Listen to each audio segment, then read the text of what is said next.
안녕하십니까? 안녕하세요. 네, 반갑습니다. 네, 좋은 날씨입니다. 네, 어제하고 오늘 아침에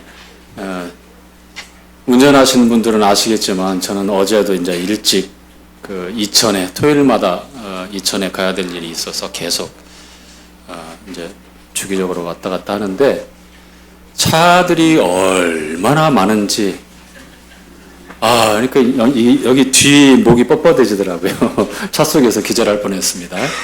정해진 시간은 있고 또 마무리해야 될 일들이 있는데 평소보다 2배 이상 이렇게 밀린 것 같고, 그리고 오늘 아침에도요 똑같더라고요. 교회 오는 길이 평소에 비해서 차량이 굉장히 많더라고요. 이렇게 밀리진 않았는데 도로에 가득 들어찼더라고요. 이유가 뭘까 했는데 내일이 대체 공휴일로 해서 휴무가 하루 늘어나니까 많이들 나가시더라고요. 사실 지금 아버지, 어머니 세대 때 이게 7, 80년대에 굉장히 노력하고 열심히 성실하게 살아야 될 시대, 물론 지금 시대도 마찬가지지만 개발도상국이라고 그래서 우리나라가 산업화되고 이제 그 경제적인 기틀을 다지고 이제 본격적으로 들어서는 시대에는 토요일까지 일을 했고, 그리고 어디 쉬는 날 들러산으로 이렇게 놀러 가고 여유를 그렇게 갖는 시대는 아니었던 것 같아요. 그때는 조금 좀 어렵기도 했지만, 그리고 온 가족들이 근면성실하게 열심히 살아야 될 때였지만, 돌이켜보면 저희가 이제 아주 어렸을 때인데, 가족들 간의 관계나, 아울러서 또 이제, 신앙적인 면에서 우리가 한번 더듬어 보면 어떤가 한번 생각을 해봤으면 좋겠어요. 과거에 지금 60, 70대 이상 되신 우리 형제님들께서, 자매님들께서는 과거에 80년대까지, 90년대 초반, 교회 안에서의 성도들의 교제와 또 말씀에 대한 간절함들, 그리고 함께 모이고자 하는 열심들, 그것들이 지금과는 조금 달랐지 않을까. 어떤 때가 더 좋았습니까? 지금입니까? 아니면 과거입니까? 과거요. 그렇죠. 과거를 회상하라. 과거에 지나온 시절이지만 그때는 조금 더 어렵고 그리고 고단한 때였지만 오히려 영적으로는 부요하게 지냈던 때입니다. 그런데 오늘도 이제 그런 생각을 안 할 수가 없었지만 굉장히 풍족하고 윤택한 생활을 대부분 영위할 수 있는 그런 시대인 것 같아요. 조금만 노력해도 그 보상을 분명하게 받을 수 있는 때이고, 그리고 성도님들의 이제 가정과 개개인의 삶을 보면 빈곤하다든지, 그리고 당장에 어려운 분들은 거의 이제 찾아보기 어려운 것 같고, 대부분 이제 상대적으로 더 부유한가 그렇지 않은가의 차이일 뿐이지, 인구 5천만, 3만 불 이상의 진짜 선진국에 경제적으로 접어들어 있는 세계의 7번째 나라 중에 하나가 이제 대한민국이가 되었기 때문에 이러한 그 풍요와 안락함 속에서 참 주님이 주신 복이다라고 생각을 하지만, 또 반면에 경계하고 어렵게 또 생각하고 한마디 또 드리자면, 우리 영적인 수준은 또 정반대로 흘러가는 것 같아서 참 안타깝더라고요. 우리의 말씀에 대한 간절함도 사라지고, 또 모임을 중심으로 한 이 마땅한 이 영적 생활에 대해서 우선순위가 바뀌어지기도 하고, 그리고 우리의 가치관도 흔들릴 때가 너무 많은 것 같아요. 그렇죠? 좀 더 하면서 우리는 이 세상에서 두리번거리고 내 마음에 채워도 족함이 없는 그런 욕심이 우리를 이끄는 대로 그렇게 열심히 살려고 하는 것 같습니다. 잠깐 멈춰서서 우리의 삶에 대해서 조정할 필요가 있을 것 같고, 그리고 오늘 저희와 함께 교제할 핵심 내용이 어떻게 생각하고 또 판단하고 그리고 선택해서 행하느냐, 이 모든 것의 기준이 되어지는 하나님 말씀이 어떻게 우리에게 증거하고 있는지 우리 성경을 통해서 살펴보기를 원합니다. 너무 당연하고 그리고 우리가 보편적으로 과거부터 끊임없이 들었고 또 교제할 때 반복되어진 내용인 것으로 알고 있습니다. 그렇지만 중요한데 어느덧 이 중요한 부분을 너무 당연시하면서 희미해지고, 그러므로 우리가 가지고 있는 기준도 또 우리의 선택과 우리의 행함도 점점점 다른 가치를 향해서 우리의 방향이 그렇게 정해져 가고 있지 않은가. 결국 과거처럼 가지고 있었던 진실함도 사라지고, 또 하나님 앞에서 우리가 살아가는 영적인 이 풍요와 부요에 대해서 그 가치를 바르게 받아들이지 못하고, 그래서 잘못된 선택을 하고, 그리고 말씀에 대한 순종보다는 상황에 맞는 내가 중심이 되어서 그만하게 다른 사람과 별다름 없이 그냥 그저 오늘이 내일 같고 내일이 오늘 같은 그런 하루를 살려고 하고 있지 않는가라는 그런 생각을 하게 됩니다. 자, 요한복음 5장 말씀 한번 찾아서 읽겠습니다. 요한복음 5장 39절입니다.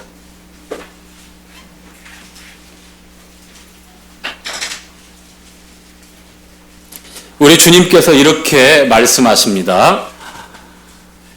너희가 함께 읽도록 하겠습니다. 너희가 성경에서 영생을 얻는 줄 생각하고 성경을 상고하거니와 이 성경이 곧 내게 대하여 증거하는 것이로다. 현재 저희가 보고 있는 성경이 개역성경과 개역개정과 그 밖에 다른 역본을 가지고 보고 계실 거예요. 그래서 통일되지 않는 부분들이 있지만, 저는 공개적으로 주일날 단에서 교제할 때에 개역성경 가지고 그렇게 보고 있습니다. 참고하시고 우리가 읽을 때에도 조금 다른 단어나 구절들이 혹 나올 때에 큰 차이는 없으니까 함께 읽어가도록 하겠습니다. 제가 함께 읽자라고 성경 말씀을 그렇게 계속해서 여러분에게 제시하고 있는 이유가 있습니다. 눈으로 보고 귀로 듣고 하는 것보다 내가 직접 육성을 울려서 내 소리를 듣고 곁에 있는 형제 자매님들의 그 소리를 통해서 말씀을 듣고 직접 내 소리를 다른 누구에게 전달해주고, 이와 같은 방법이 굉장히 좋은 것 같아요. 그리고 공적인 집회에서 말씀을 교제할 때 정말 필요한 것 같습니다. 그래서 할 수 있는 한 말씀을 펴서 읽자, 함께 읽자라고 했을 때 여러분들이 좀 큰 소리로 함께 읽었으면 좋겠습니다. 그것이 굉장히 좋은 그런 방법입니다. 다시 한번 읽어볼까요? 자, 39절 너희가 시작. 너희가 성경에서 영생을 얻는 줄 생각하고 성경을 상고하거니와 이 성경이 곧 내게 대하여 증거하는 것이다. 자, 우리 주님께서 이렇게 말씀하셨습니다. 성경에서 영생을 얻는 줄 알고 상고한다. 성경을 탐구하라. 기록된 말씀을 탐구하라. 이 성경이 내게 대해서 증거하고 있다라고 말씀을 합니다. 오늘 저희 배우이만 성경 파노라마 반의 마지막 12번째 챕터 주제가 모든 성경은 예수 그리스도를 증거한다라는 주제로 교재가 되어질 겁니다. 피 형제가 마지막으로 준비하기로 했는데 잘 준비했는지 걱정입니다.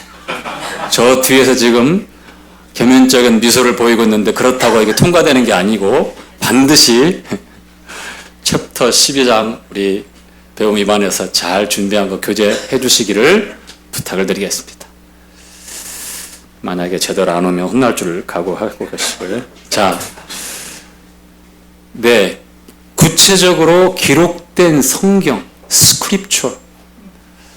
이 표현을 통해서 기록되어진 하나님의 말씀을 우리를 향하여서 탐구하라. 우리가 검색할 때에 살펴보잖아요. 여기저기 들어가서 이게 무슨 내용인가?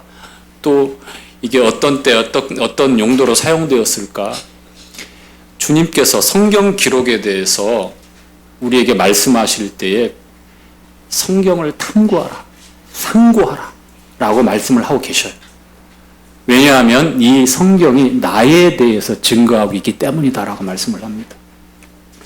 예수 그리스도에 대해서 우리가 올바로 알지 못하면 믿음도 우리의 삶도 신앙도 다 것입니다.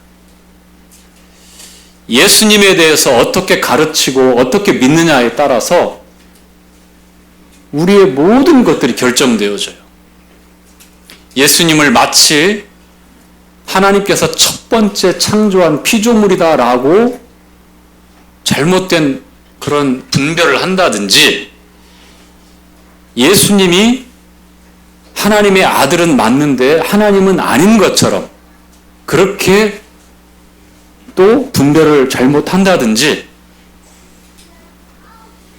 예수님에 관해서 성경에서 말씀하고 있는 내용들이 신구약에 걸쳐서 정확하게 다 일치합니다. 성경이 약 1500년, 1600년에 걸쳐서 40명의 이런 저자에 의해서 세계 대륙에서 그렇게 기록이 되어져요.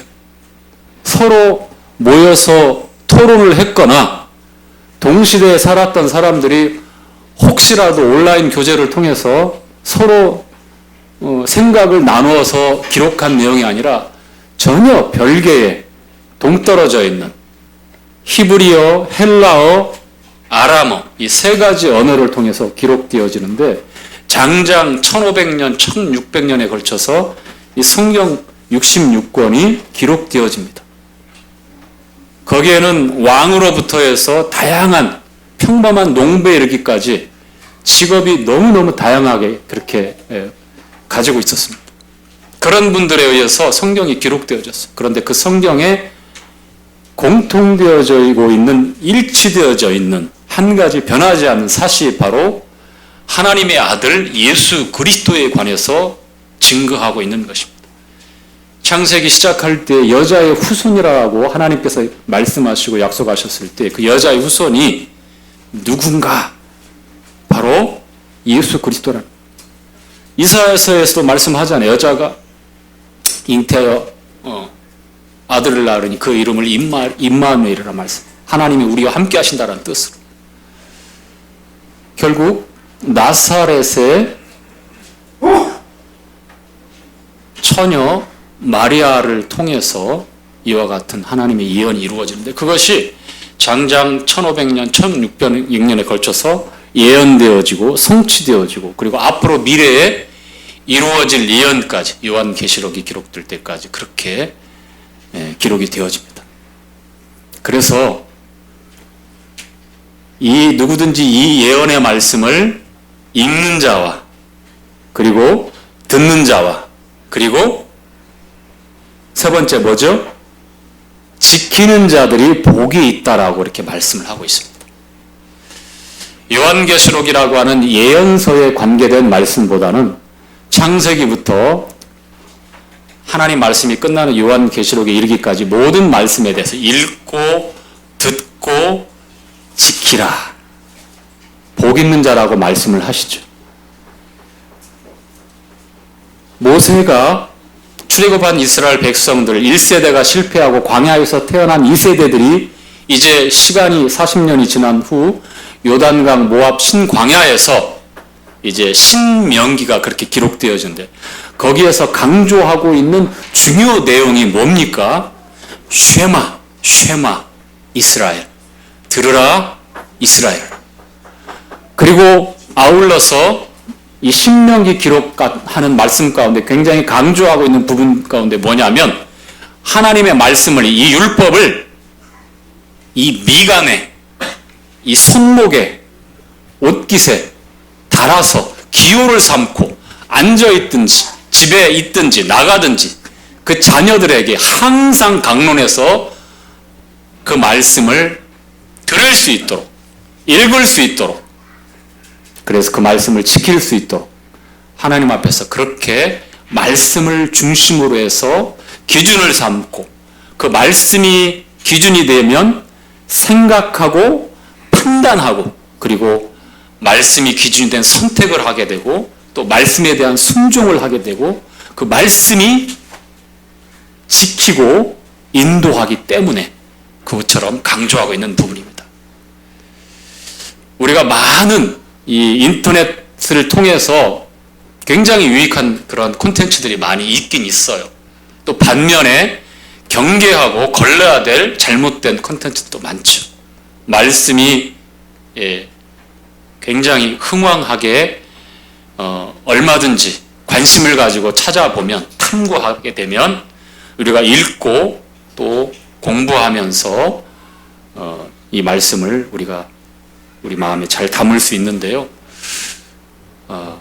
우리가 함께 모일 때에 이 말씀을 찾아서 읽고 또 이 시간에 말씀을 구체적으로 계속해서 큰 소리 내어서 함께 통독하는 것이 앞으로도 계속 좀 필요할 것 같습니다. 너무 이제 편안하게 말씀을 듣고 또 말씀을 그렇게 이해하다 보니까 내가 소리 내어서 말씀을 읽는 것조차 귀찮아하는 때가 왕왕 있더라고요. 그렇지 않습니까? 그러시면 안 돼요. 듣기만 해서도 안 되고 내가 직접 소리를 내어서 읽어야 합니다. 그것이 하나님께서 모세를 통해서 이스라엘 백성들에게 그렇게 말씀하신 내용이고, 또 오늘 우리가 그렇게 구체적으로 이 신약의 성도들이, 교회가 그렇게 해야 합니다. 특별히 말씀을 교제할 때는 어떤 때고 성경의 본문과 또 각 구절들 찾았을 때에 눈으로 읽는 것도 중요하고, 또 눈으로만 읽어야 될 그럴 때가 있고 그런 상황이 있습니다. 그런 상황이 아니라면 대부분은 우리가 소리를 내어서 크게 내가 다른 사람에게 전달하고, 다른 사람의 소리가 내게 전달되고, 우리의 모든 소리가 다 전달되고 말하고 들을 수 있는 그런 환경이었으면 좋겠습니다. 아시겠죠? 자, 디모데 후서 3장 말씀 한번 찾아보겠습니다. 3장 16절, 17절. 자, 모든 함께 찾았습니다. 자, 평소에 나긋나긋하게 읽었던 형제님 자매님 계시죠? 제가 이렇게까지 매번 강조하는 좀 큰 소리로 함께 읽자고 말씀하는 거예요. 아시겠죠? 자, 한번 읽어보겠습니다. 시작. 자, 잠깐만요. 지금보다 한 2배 정도는 커야 될 것 같아요. 하실 수 있겠죠? 예. 한 30분만 참으면 맛있는 애찬이 있어요. 더 맛있을 수 있습니다. 자, 모든 성경은 시작. 모든 성경은 하나님의 감동으로 된 것입니다. 교훈과 책망과 바르게 함과 의로 교육하기에 유익하니 이는 하나님의 사람으로 온전케 하며 모든 선한 일을 행하기에 온전케 하려 함이니라. 자, 어떻습니까? 예. 예수 그리스도를 증거하는 모든 성경은 하나님의 감동으로 기록되었다고 말합니다. 하나님의 영감으로. 40명의 각 다른 시대의 세계 대륙에 나눠져서 배경과 출신과 직업과 모든 것들이 다릅니다. 인종까지도 다르죠. 그럼에도 불구하고 히브리어, 헬라어, 아람어 이 3가지 언어로 기록될 때에 하나님의 영감을, 하나님의 감동으로 이 모든 성경, 스크립처, 이 성경 기록들, 구체적인 기록들이 그렇게 기록되었다고 말씀을 하고 있습니다. 이는 하나님의 사람으로 어떻게 한다? 온전케 하고 또 모든 선하는 일을 하기에 준비시키는 겁니다. 온전케 하는 것. 자, 첫 번째 4가지가 있죠. 성경이 우리에게 말씀하고 있는. 첫 번째, 교훈. 어떤 가르침으로 말씀을 하는데 독트린, 교리입니다. 교리. 쉽게 얘기해서 우리가 건물을 지을 때 든든한 기초공사를 하고, 그리고 콘크리트와 철근으로 뼈대 공사를 하잖아요. 그리고 그 건물에 대략적인 모형이 딱 갖춰져요. 그리고 나서 창문도 달고 샤시도 갖다가 달고 그리고 내외장 이렇게 작업을 하고 나중에 이제 인테리어도 하고 벽지를 뭘로 할 건지. 이사경제 벽지 뭘로 했어요? 좋은 걸로 했겠죠. 하트 모양으로 했는지 모르겠지만. 자, 이 교리는 마치 그럴 것 같아요. 이 기본적인 이 기초 작업과 철근 콘크리트로 해서 이 건물의 뼈대, 구체적인 모양을 딱 갖춰 놓는 거예요. 그래서 이것이 흔들리거나 변하거나 여기저기가 손이 봐지면 곤란합니다. 하나님 말씀은 그런 것입니다. 자, 하나님은 말씀을 가리켜서 진리라고 그러죠? 그렇죠? 요한복음 17장에 보면 주님께서 기도하고 있는 내용인데 그 가운데 아버지여 저들을 거룩하게 하옵소서. 주님의 사람들을 향해서 우리 주님께서 대제사장으로 중보하시면서 기도하는 내용입니다. 그러시면서 아버지의 말씀은 진리니이다. 진리니이다. 자, 시대가 바뀌고 환경이 달라지면 그 상황에 맞게끔 선택적으로 취사 선택을 해서 하나님의 말씀을 이렇게도 저렇게도 분별해 간다면 이것은 더 이상 진리가 될 수가 없습니다. 세계의 많은 종교들이 인간들이 믿고 그렇게 하늘처럼 붙들고 사는 종교의 교리들이 그럴 수 있어요. 자, 이것은 과거 2000년 전에 기록되어진 초대교회가 먹었던 음식, 초대교회가 입었던 의복, 초대교회가 행했던 어떤 그 문화, 그 모든 것들을 그대로 따라서 한다는 말씀이 아니에요. 우리가 이해해야 될 게 고지고대로 문자적으로 달라지면 안 되니까 다 이렇게 해야 된다. 그런 의미가 아니라는 거 여러분 잘 아시죠? 그렇죠? 예수님이 하나님의 아들이신 것, 또 사도 바울을 통해서 교회에게 주신 성경적인 우리가 지켜야 될 그런 유전들, 매주마다 이와 같은 만찬을 중심으로 해서 하나님 앞에 모이는 것들. 비록 이것이 18세기에 더블린에서 시작된 우리 형제님들 몇 분에 의해서 처음 성경으로 돌아가죠. 영국의 성공의 근황, 종교개혁을 했지만 여전히 문제가 많은 캐토릭의 소산들, 그래서 성경에서 어떻게 하나님 앞에 우리가 모여서 교제해야 되는지, 예배를 해야 되는지, 어떤 미사 형태의 혹은 어떤 성직자가 중심이 되어서 성가대가 따로 있고 그 다음에 회중들은 그냥 예배를 드리는 게 아니라 예배를 봐야 되고, 베드로전서 2장에도 우리에게 분명하게 우리는 왕가의 제사장으로, 로이알 프리스토드에서 우리가 왕가의 제사장, 왕 같은 제사장으로 되어 있지만 실제는 우리가 하나님이 왕이 되시는데 하나님의 집안에 우리가 권속으로 입양되어져서 주님을 통해서 아들, 딸이 되어지고 이제 하나님께서 예배를 마땅히 우리를 통해서 받으시는데 우리가 이제 아론과 그 아들을 통해서 유대인들에게만 제한되어지는 구약의 제사장이 아니고 혹은 성직자들에 의해서만 이루어지는 예배의 형태가 아니라 예수 그리스도를 믿고 거듭난 성도들, 교회라고 일컬어지는 모든 하나님의 아들, 딸, 자녀들이 이제 제사장이 되어서 하나님 앞에 경배 드릴 수 있는 예배자가 되었던 겁니다. 그래서 과연 그러면 우리가 어떻게 예배를 드려야 되는가? 순서를 정할 것인가? 그래서 여러 날 말씀을 통해서 분별하고 교제하면서 현재 우리 모임에서 가지고 있는 매주마다 주의 만찬을 중심으로 해서 주님께서 잡히시기 전날 밤에 최초로 제정하신 주의 만찬을 중심으로 해서 이 일을 자주 행하여 나를 기억해달라고 부탁하신 주님의 말씀에 순종하고 있는 것입니다.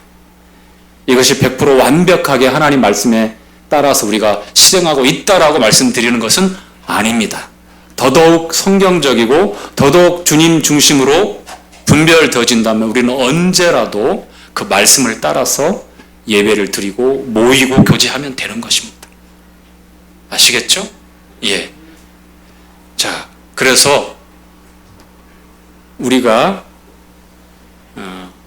교리, 전해지는 이 교훈, 이 교리는 쉽게 타협하거나 변해가면 큰 문제를 낳을 수 있고, 그리고 그 건물은 최초의 목적을 가지고 어떤 목적을 가지고 어떤 형태를 지었는데 그것이 아주 위험한 그런 건물이 되겠죠. 무너지는 거예요. 무너지는 겁니다. 자, 교훈과 두 번째 책망과 책망. 책망이 나오니까 다들 좀 움츠러들잖아요. 그렇죠? 당연합니다. 그런데 우리가 나면서부터 허물과 죄로 죽어버린 죄인들이기 때문에 이 세상에서 말씀 앞에 서면 책망을 안 받을래야 안 받을 수가 없어요. 구원받은 성도들도 말씀 앞에서 책망을 당해야 합니다. 왠지 아십니까? 이 세상과 우리를 죽을 때까지 진짜 주인인 것처럼 속이는 우리 육신, 이 자아가 있어요. 타락한 십자가에 못 박아버리고 주님과 함께 심판받아버린 우리 옛 자아, 옛사람이 있단 말이에요. 그렇죠? 그리고 사단 원수가 틈을 노리고 있고 쉬지 않습니다. 우리를 언제든지 넘어뜨리고 무기력한 존재로 만들려고 해요. 그래서 우리가 생각하고 은밀하게 우리에게 들어오는 여러 욕심과 욕망들이 말씀 앞에 딱 드러나고 맞닥뜨렸을 때 책망받을 것들로 드러나게 된 거예요. 여러분, 이 세상 사람들이 성경이 하나님의 말씀이라고 믿진 않지만 많은 사람들이 성경을 읽긴 읽어요. 읽는 사람들이 있어요. 문학적인 목적으로 또 여러 가지 어떤 상식적인 부분에 있어서 읽긴 합니다. 그런데 성경의 말씀을 싫어해요. 왜 그럴까요? 세상은 성경 말씀을 싫어하게 되어 있습니다. 성경에 나와 있는 변하지 않는 일관적인 메시지가 뭐죠? 세상을 향해서 잘못됐다고 말씀을 하잖아요. 세상에 있는 죄인들, 사람들을 향해서 너 문제가 어마어마하게 많다. 너 죽는다. 심판받는다. 계속해서 성경이 말씀하고 있어요. 그러니 성경을 볼 때 기분이 좋겠습니까? 싫죠. 당연히 싫죠. 혹시 성경을 읽으면서 혹시 우리 성도님들 가운데 기분이 나쁜 사람 있습니까? 그거 수상한 사람입니다. 정말 수상한 사람이에요. 우리 뒤에 서 있는 청년들 몇 명 계시는데 지금 통독 잘하고 있죠? 성민 형제?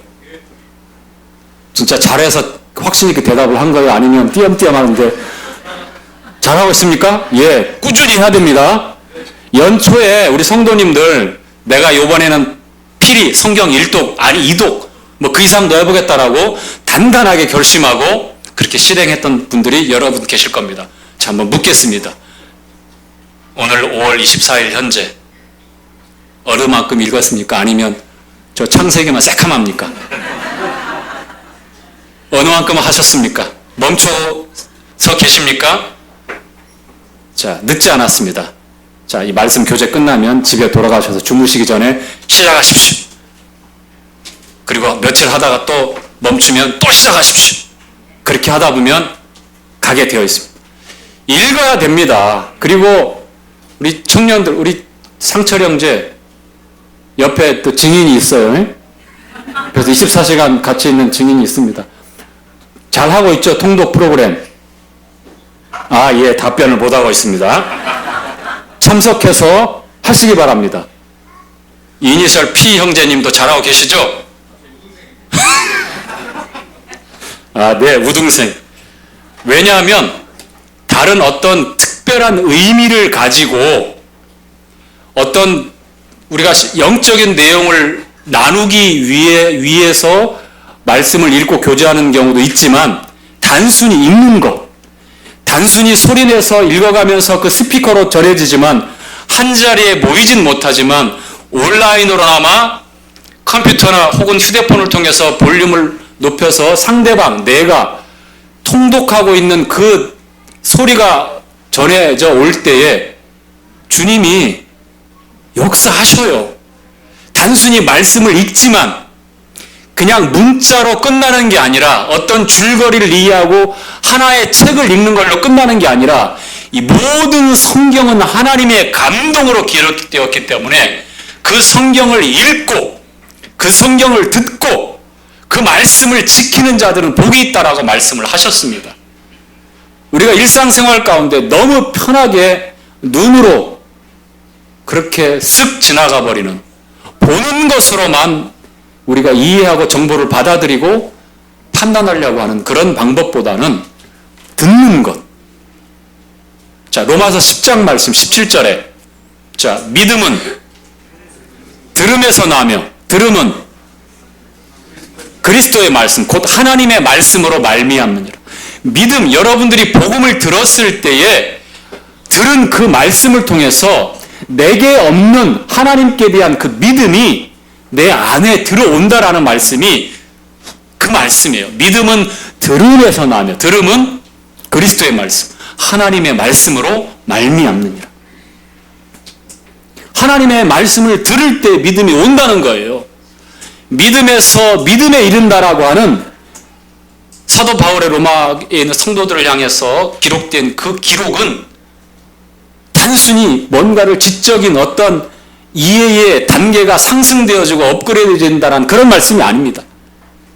말씀을 들을 때에 그 말씀을 따라서 그 믿음이 믿음에까지 이르게끔 인도하시는 겁니다.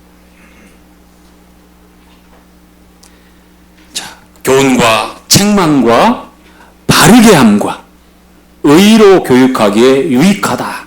그래서 우리는 하나님 말씀을 읽고 하나님 말씀을 듣고 그리고 하나님 말씀을 지킵니다. 자, 시편 119편 말씀 한번 보겠습니다. 여러분들은 성경 중에 가장 긴 한 장을 펴놓고 지금 기다리고 있습니다. 시편 119편이 176절까지 있어요.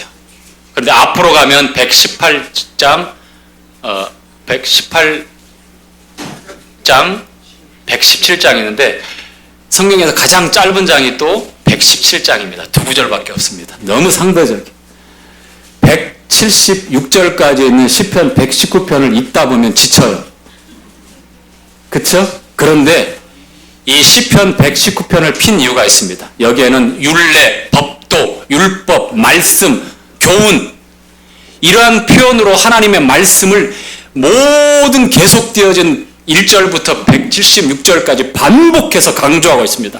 하나님 말씀이 중심이 되어지고 하나님 말씀이 기준이 되어지고 하나님 말씀이 권위가 되어지며 하나님 말씀에 순종하고 또 하나님께서 믿음을 세우시고 고난 가운데서 성도들 위로하시고 하나님 말씀이 그들을 보호한다라고 하는 내용이 계속해서 반복되어지죠. 자, 몇 구절 말씀 찾아서 읽어볼 텐데요. 이 시편 119편은 참 정교하고 치밀하게도 구성되어 있습니다.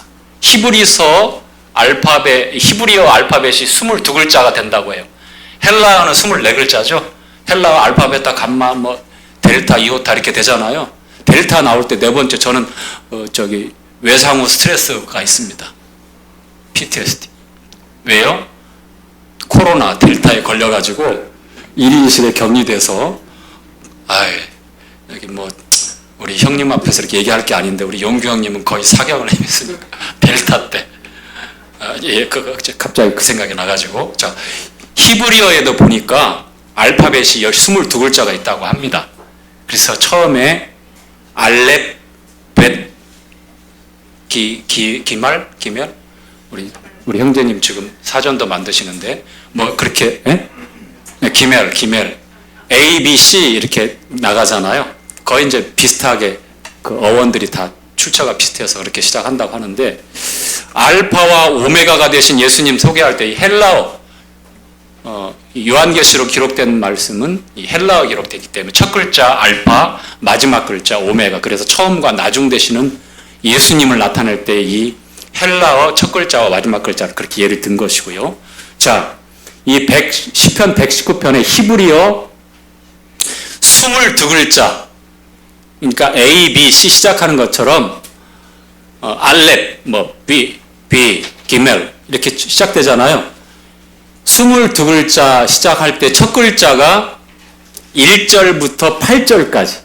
그러니까 8절씩에서 22글자. 그 다음에 이제 9절부터는 두 번째 글자, 세 번째 글자, 이제 16절 지나고 이제 17절부터는 세 번째 글자, 기멜. 그 단어로 모든 구절들이 처음 시작됩니다. 무슨 말씀인지 가시죠.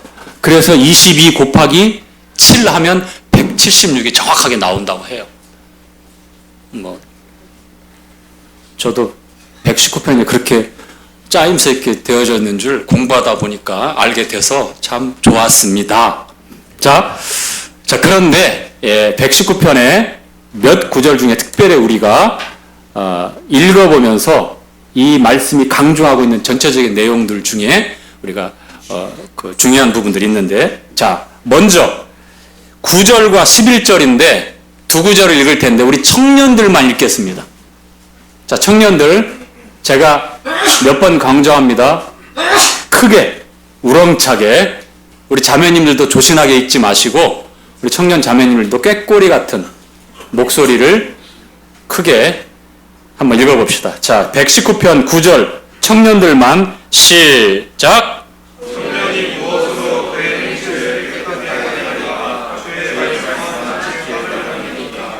자, 청년이 무엇으로 그 행실을 깨끗게 할 수 있습니까?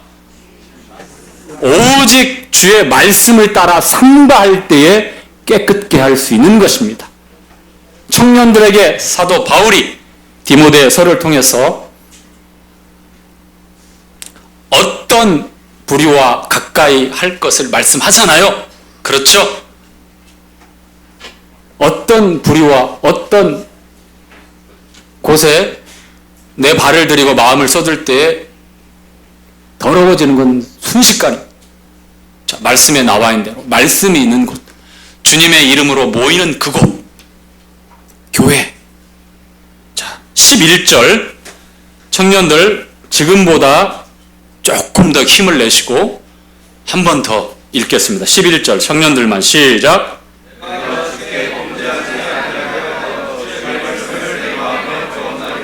범죄하지 아니하려 하여 마음에 무엇을 두었다고요? 자, 말씀을 모르면, 말씀을 읽지 않고 말씀을 듣지 않으면 죄에 대한 기준도 흐려지고 분별력도 약해지기 때문에 여러분들이 욕망이 이끄는 대로 선택하게 되어 있고 그 자리에 머물러서 함께 그 죄를 먹고 마실 수밖에 없어요. 더러워진 상태로 더러워진 옷을 입고 예배자로서 그 최상의 의무요 권리를 다할 수는 없잖아요. 그렇죠? 청년들에게 유달리 이런 말씀들이 강조되어지는 것은 그 세대에 하나님께서 주신 그 아름다움과 그 건강함과 그 힘이 죄를 향하여서 그렇게 끊임없이 나가려고 충동하고 있기 때문이에요. 세상이 그렇게 흘러가잖아요. 우리 청년들. 그렇죠? 그래서 가장 황금 시간인 때에 우리 청년들끼리 모여서 석촌 쿠루를 만들고 또 서울숲 근처에서 볼링도 치고 또 가끔 가다 고덕천에도 와서 저랑 좀 한번 좀 뛰기도 하고 그러세요. 좀 고덕 크루도 좀 만들어 봅시다. 저 쉬지 않고 7km 잘 뛰고 있어요.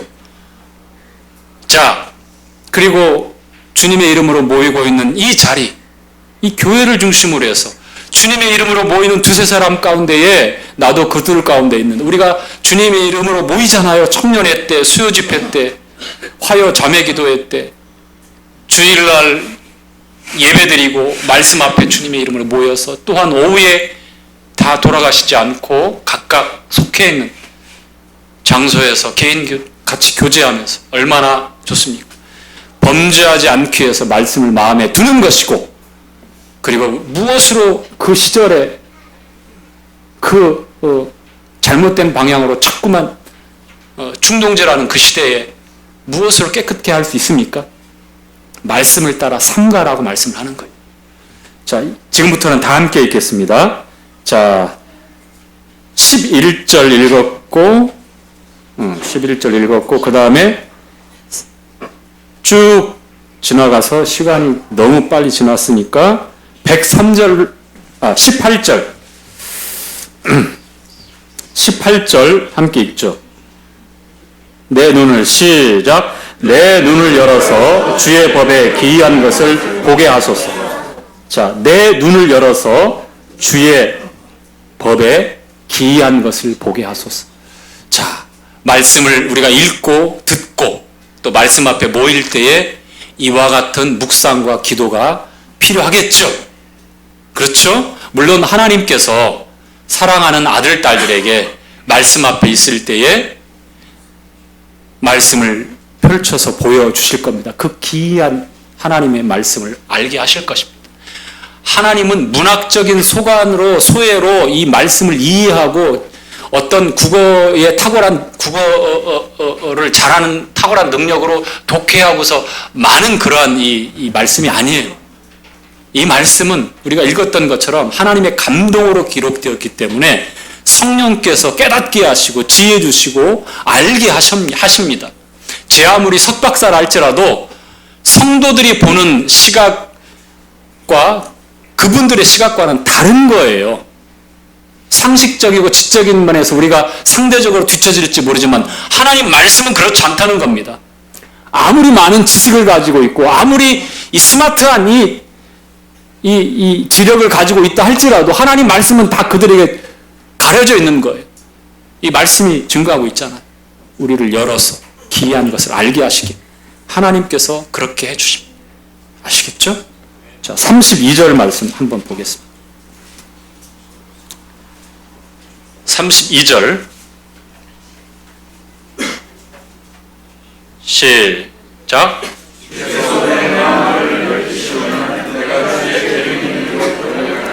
동일한 말씀입니다. 자, 이어서 103절. 자, 한 장 넘기셔서 자, 103절. 여러분에게 절대 실감이 안 갈지도 모르겠습니다만 읽어야 됩니다. 103절 시작.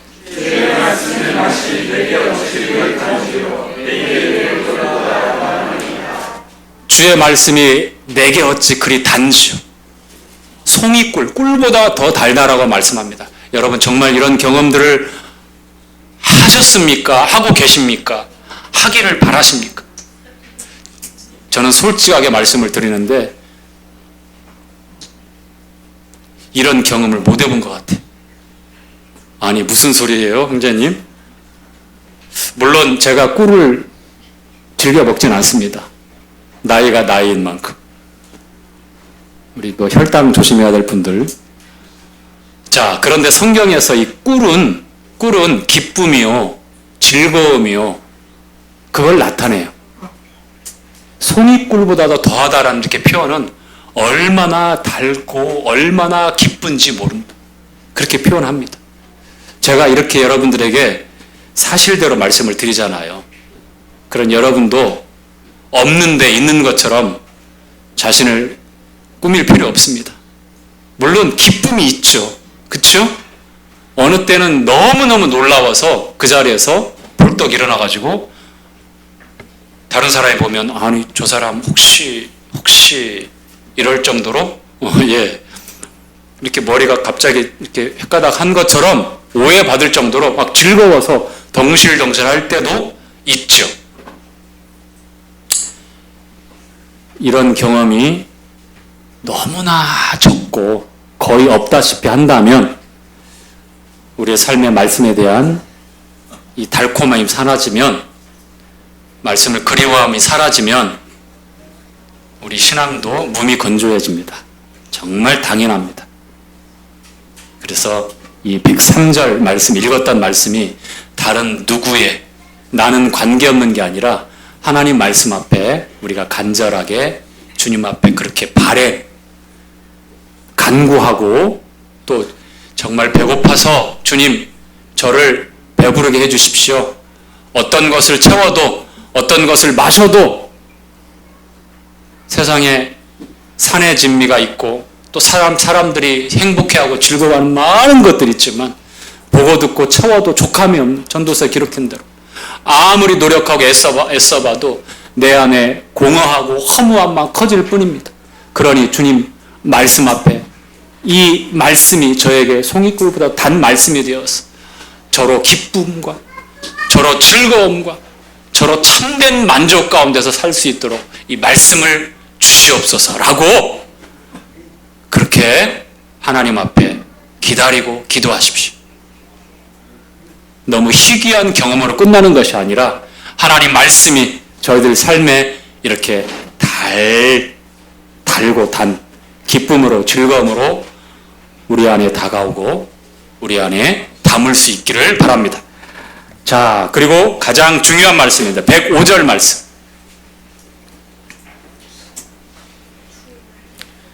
우리가 많이 암송하는 말씀입니다. 주의 말씀은 시작.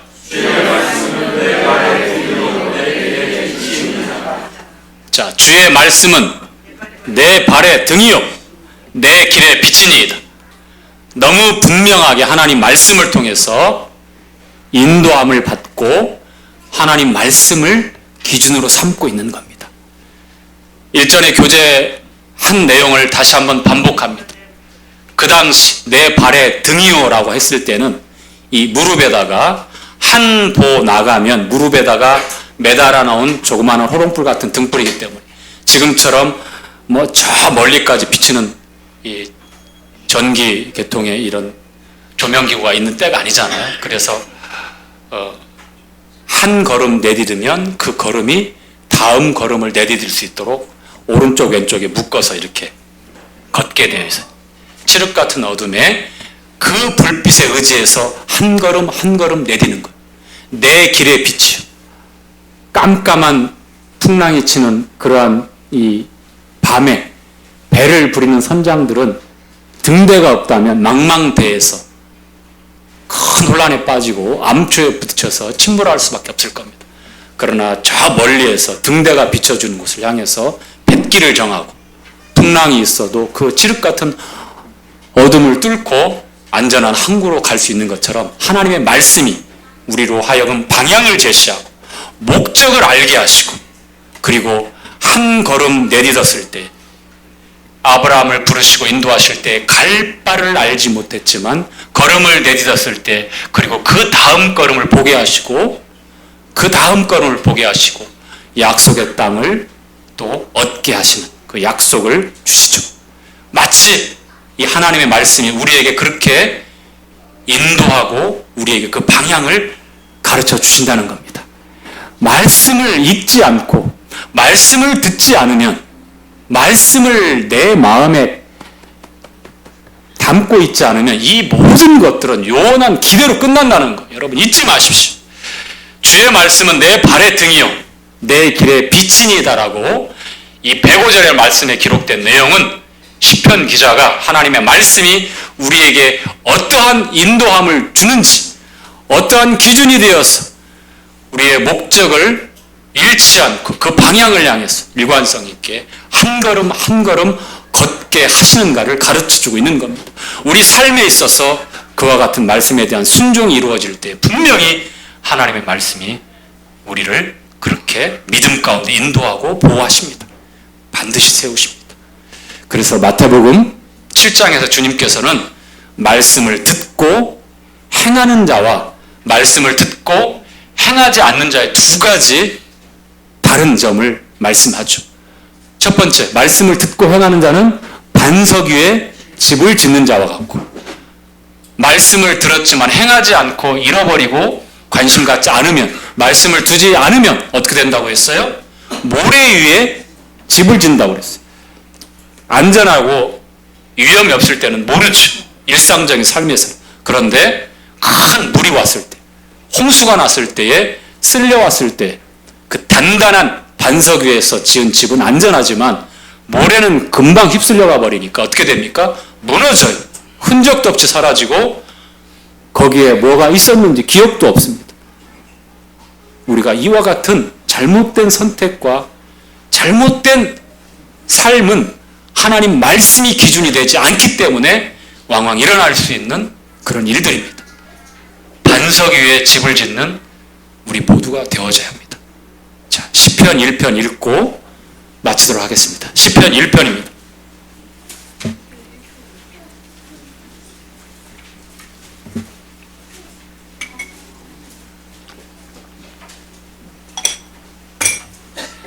자, 마지막이니까 크게 읽읍시다. 자, 우리 형제님하고 우리 자매님들하고 제가 경쟁을 붙이도록 하겠습니다. 유종의 미를 거두기 위해서. 자, 첫 소절 형제님, 두 번째 절 자매님, 이렇게 하겠습니다. 우리 자매님들, 네, 비록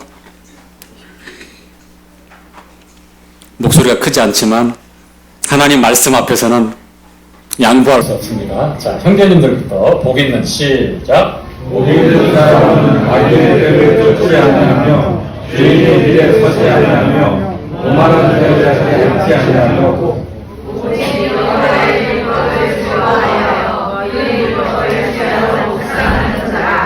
저는 시냇가에 심은 나무가 시절을 쫓아 머리를 내며 불쌍이가 하지 아니하니 그의 행사가 다 인정하리로다.